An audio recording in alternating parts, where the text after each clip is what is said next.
I will tell you this. When I started this, when I got to like episode 3, I was like, oh man, 10 is going to be a long way from now, but it feels good to get here for sure. Congratulations. This is historical.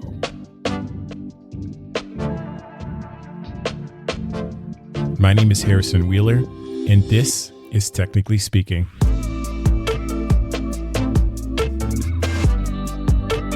We are back with episode 10.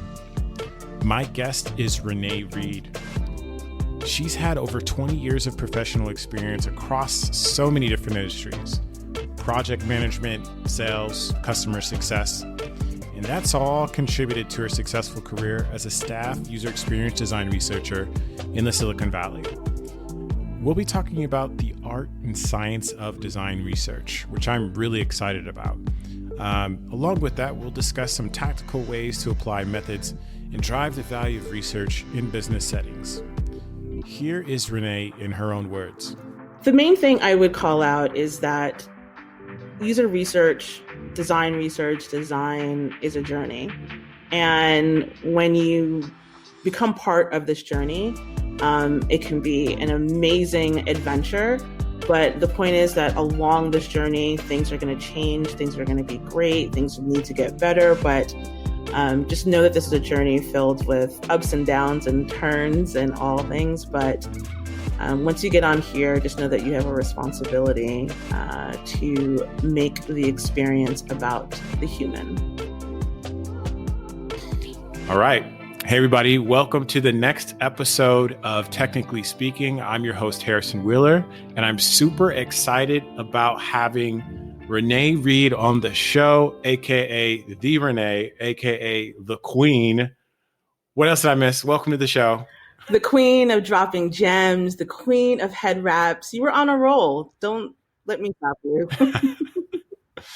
By the way, before the end of this episode, you need to put in a plug for those head wraps. I'm specifically waiting on the do-rag version of the mask, face mask and do-rag combination. But definitely give her a follow on the Instagram. She'll tell us all that towards the end of the episode. So how are you doing these days? What's going on? Listen, it's day by day. It's finding the joy in the little things and just making happiness and dope things happen as much as possible. You've had a pretty eventful summer. I know you had a few speaking engagements. Unfortunately, couldn't have them in person. But how's that experience been like? And why don't you give us an idea of some of the things you've been involved in over the past year? Yeah, I've had some really great, like you said, speaking and panel opportunities. What's interesting about doing it virtually now is definitely the reach, definitely more global, of course, where people are able to participate and tune in all over the world. And so that's been great in the sense that I get to get a new audience, right? Unfortunately, like you said, I can't do it in person. I was supposed to be in South Africa for a conference this year and had to do that virtually. But it just gives me an opportunity to reach people. I've talked to people in the Netherlands. And so it's a different experience, but the message gets to be sent out the same, but just broader. Yeah. So does it feel like it's been more of an opportunity despite sort of everything going on? Absolutely. I mean, you know me, I'm an optimistic, sometimes cautiously optimistic, but I'm going to always find the good and the opportunity in things. So even when things seem like, there's a roadblock or an obstacle, I always turn those obstacles into opportunities. So it's just allowed me the chance to sharpen my craft even more, right? Mm-hmm. Because now being on screen, there's a whole different focal point. You've got to present a little bit different. I'm one who is very expressionist, like I use my hands a lot and things like that. And that comes off a lot differently on screen versus when I'm able to walk on stage and things like that. So I've had to sharpen my craft and being able to present in the most effective way to the audience. So it's good. Let's maybe go into your resume a little bit. So right now you're a staff user experience design researcher at LinkedIn. You're a board member of the Interact Project and Opportunity Junction.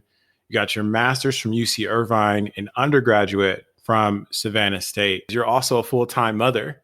And so what advice would you give to our listeners when they're trying to balance like quite a bit, and given sort of like the state of everything, trying to get those goals? Yeah, I attribute a lot of my eclectic activities and all the things to part of my childhood and growing up. I was super active in multiple sports. Every season, I was involved in some sport, whether it's cheerleading, softball, volleyball, on top of playing the piano or dancing ballet or doing theater. So I was always involved in multiple things.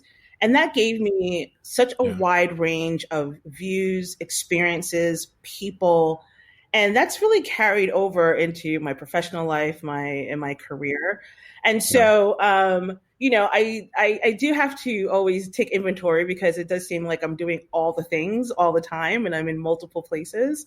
And I understand that. I'm not saying that's for everyone, but where I thrive in that is that I am able to take all these multiple experiences and really craft my own story, my own journey, and just have a culmination of all these experiences. So, going to an HBCU in my undergrad, such an incredible experience. Shout out to all my HBCU graduates, historically black college and universities. And then, doing my master's in a PWI. And so I was able to have these different experiences, right? I went, as you know, my master's was completed later on in my career journey. I didn't get my master's right after undergrad. So that gave me a different perspective there.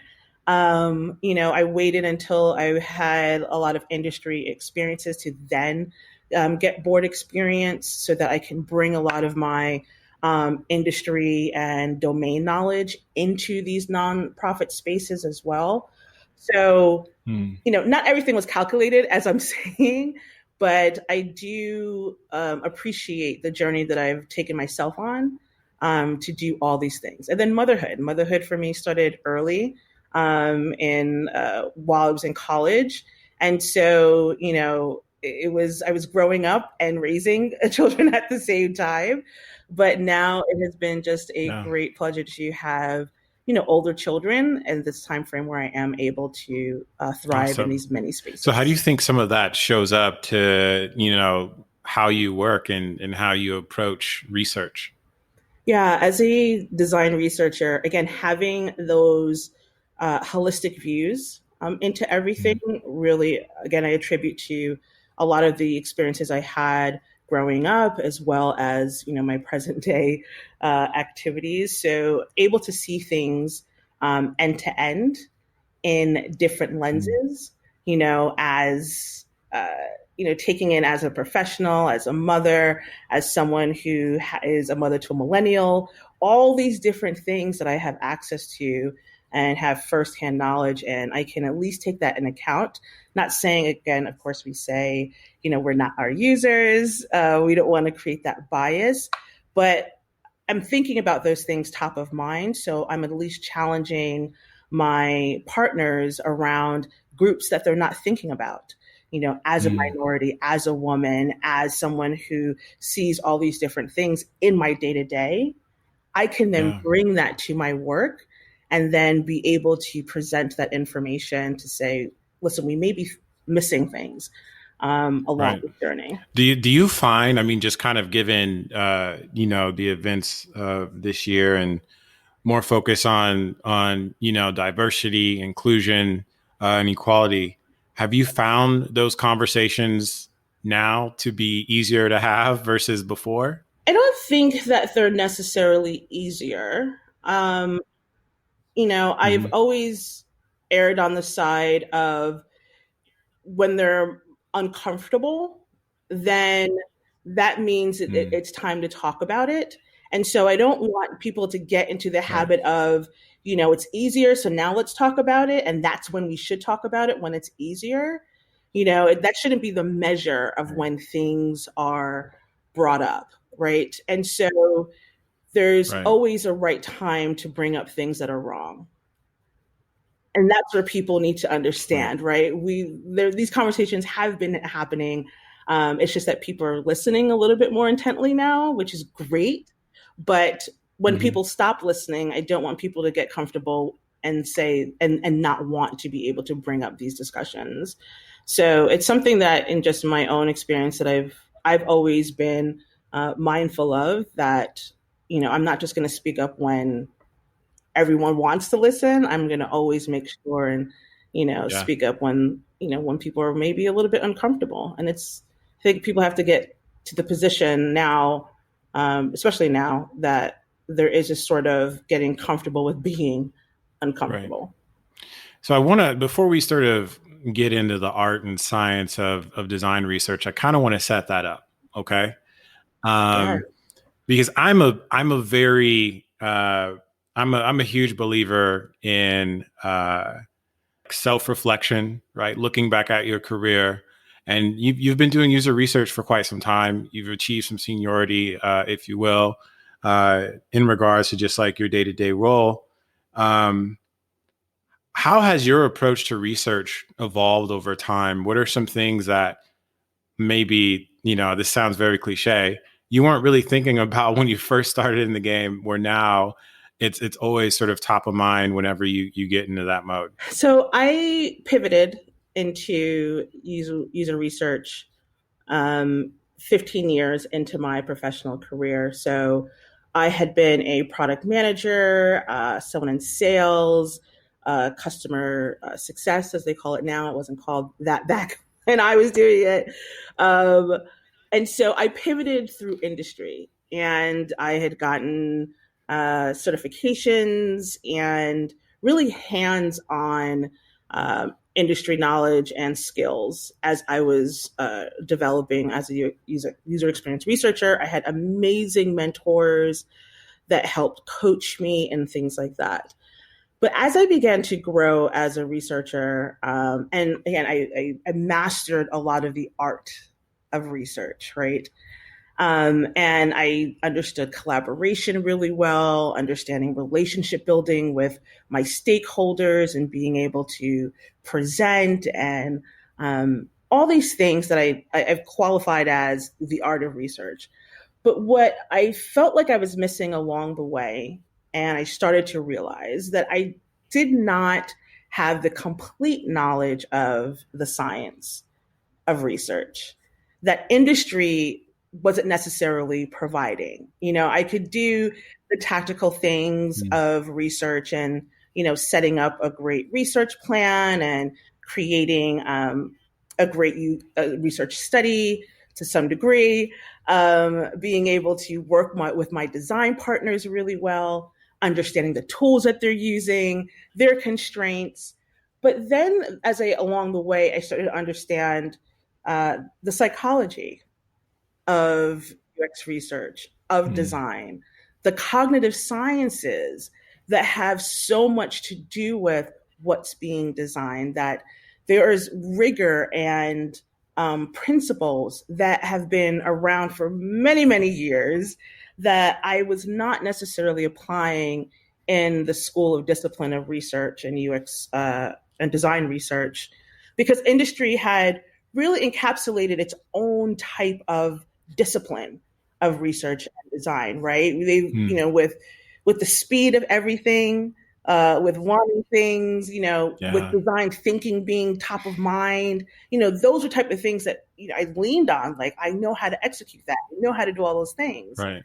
But there was like the backstory, the foundational stuff that I really started to discover that I was missing. And so as a lifelong learner, you know, I was just always learning and reading. And as I acquired more knowledge, I was like, wow, this is a lot deeper than I think that I'm at. And I wanted to make sure that I was doing the craft justice, that I, you know, wasn't just showing up in industry and not appreciating, again, the academic rigor and principles and cognitive sciences that a lot of research is built on. Research as itself is a science. And I think sometimes in industry, people forget that. the very rigor and discipline of research is a science. And that's not to say when you hear science, people kind of freak out. Like, it's something that's far off, it's not attainable and things like that. But, science is all around us, and it's just being able to apply it and not be afraid of it. And that's where I decided later on in my career that I really wanted to dig my heels into building that force of the art and the science of research, and putting those together and really executing in those effectively. Yeah. So how does that dynamic manifest itself? Like, especially when we talk about like the product life cycle, maybe it's even outside of that. Is it something that we're only seeing like early in the process, like later in the process? Like, is it a back and forth type of thing? Like, what does that dynamic look like? Yeah, it's definitely not a linear process, right? It's something that is happening asynchronously. It's going around, clockwise, counterclockwise in all directions. And, in a product life cycle, you're hitting these milestones along the way. But what I realized with the science of research that became really important to me is, leveraging a lot of the principles and disciplines and rigor of research, secondary research, lit reviews that had already been done to really triangulate the work, the present work that was happening in, the product life cycle. So not just taking the results of a user study that was happening in that particular moment, but how was I, again, then triangulating it, associating it with even larger research studies, even bigger papers and things that have been proven over time, and really elevating the knowledge of research and user experience, and to help my partners understand, right? That it's bigger than just this moment that they're trying to solve for, that there's a long, cognitive human behavior that we need to take into account. So, it's something that happens over time, especially with someone who pivoted. And so I had to acquire, a knowledge along the way.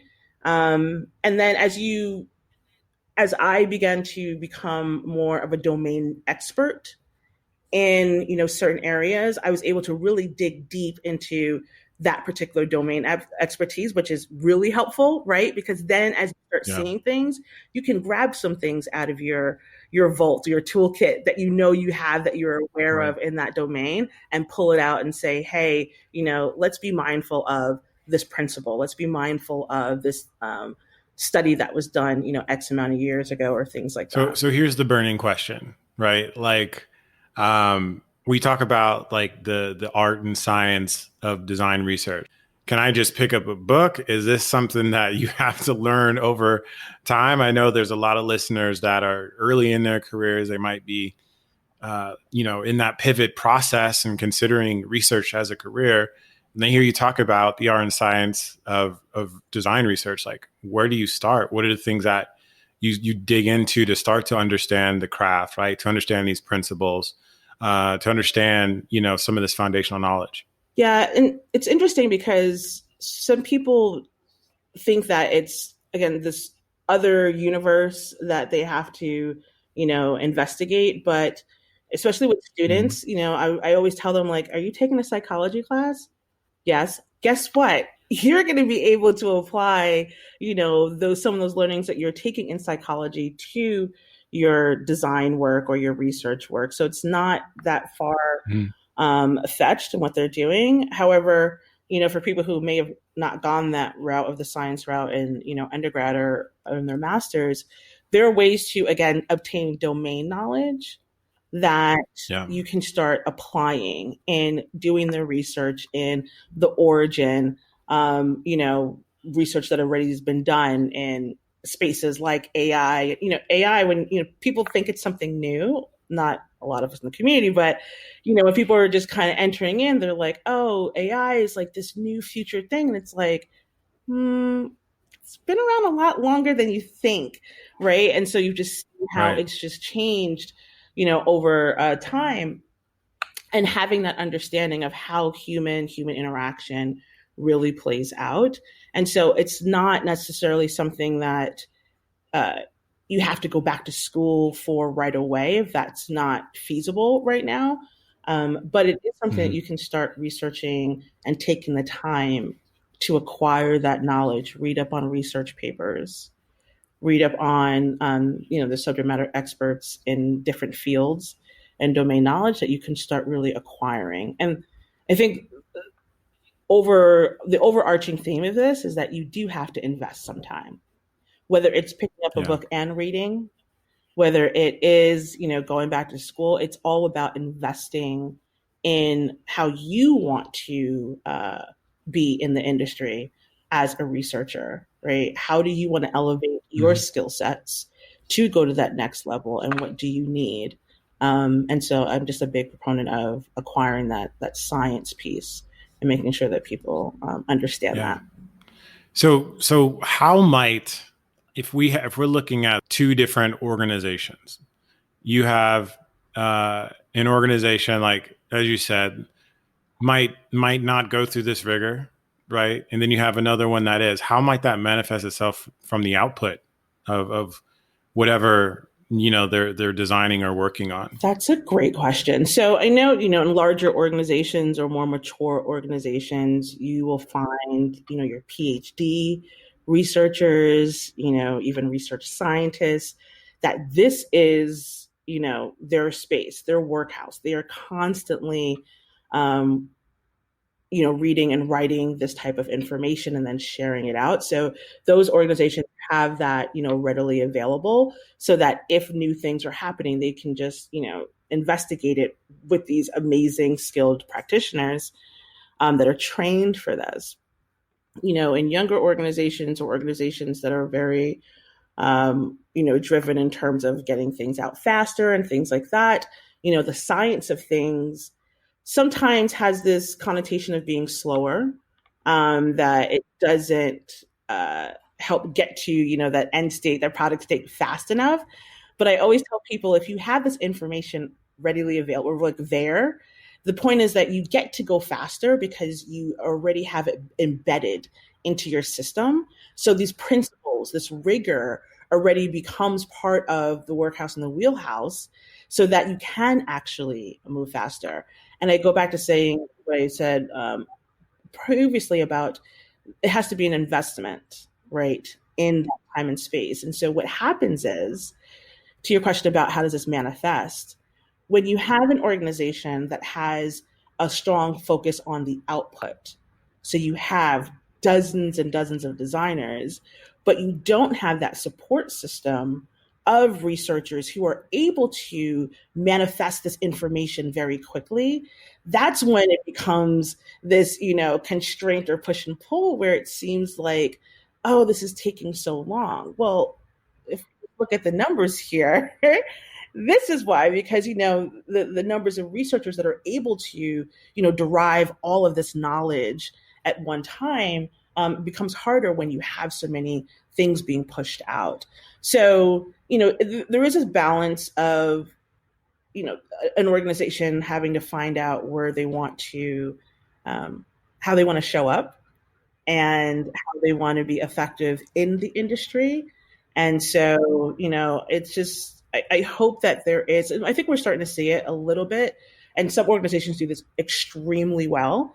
But I think there's something to learn from organizations that do invest the time in this type of rigor of research, where designers can, quickly get that and gather that information, or at least have that information that's being transformed, let's get the word right here, it's being transferred, from the research discipline to designers, and they'll be able to act on it very quickly. One piece that we didn't touch on the art and science of design research, and I get this a lot, and I'm sure you've gotten this before in some of the webinars that you've been able to kind of present at, right? So this question of, how do we make our organizations see the value of research, right?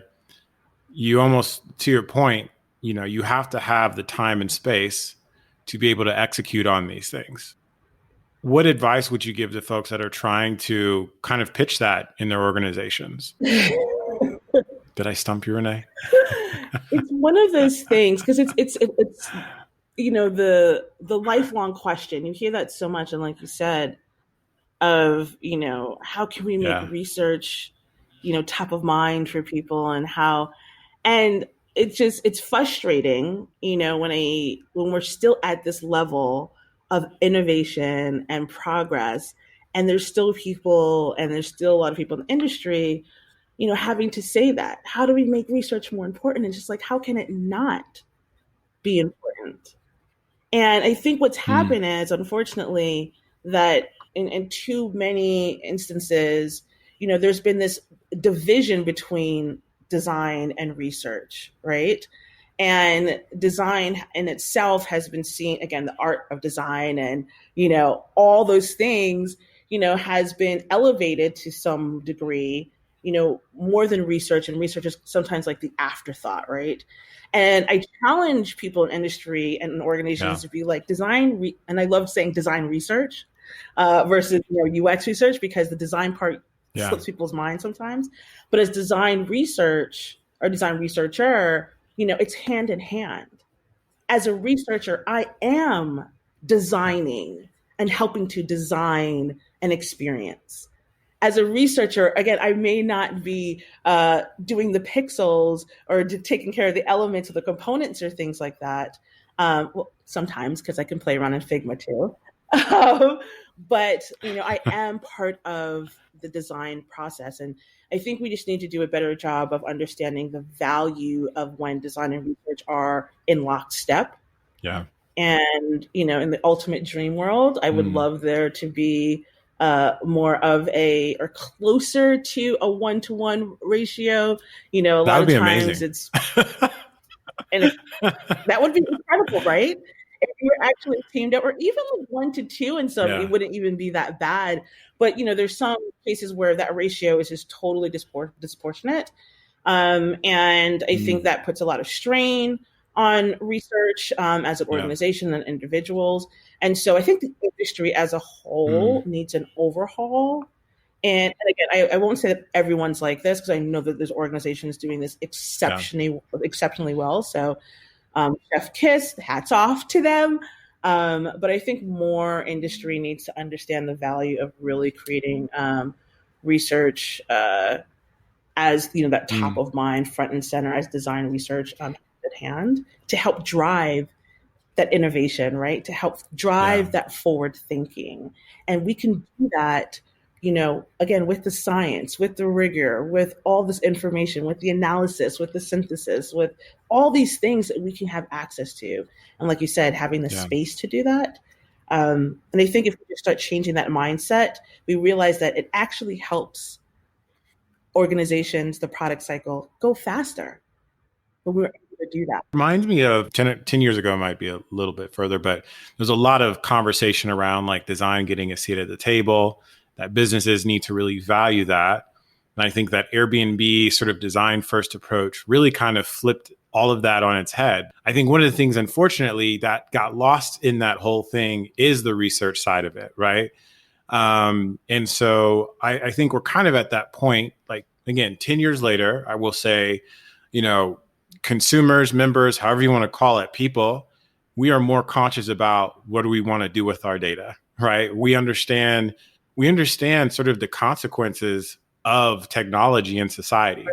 And so I think there is an even higher and more elevated role that research needs to play, because we're actually looking at things that are going to be impactful from a societal perspective. We're not just looking at things in sort of like the vacuum of software anymore. Right. So it's bigger than the screen now. It always has been. Right. I just don't think there was a lot of, a lot of folks just really weren't conscious about it. And so I'm glad that we're starting to kind of see those conversations start to happen. But it seems like there's still a ton of work that has to be done here yet. There's still a ton of work. And like you said, I think there are starting to have those conversations. And even, those designers who have been, successful in their career, they're even speaking out and saying, listen, that experience, though we thought it was great at the time, in retro, we were actually doing more harm to the user than we were good. And I think there is starting to be more of a reckoning into design, and design ethics have been around forever, right?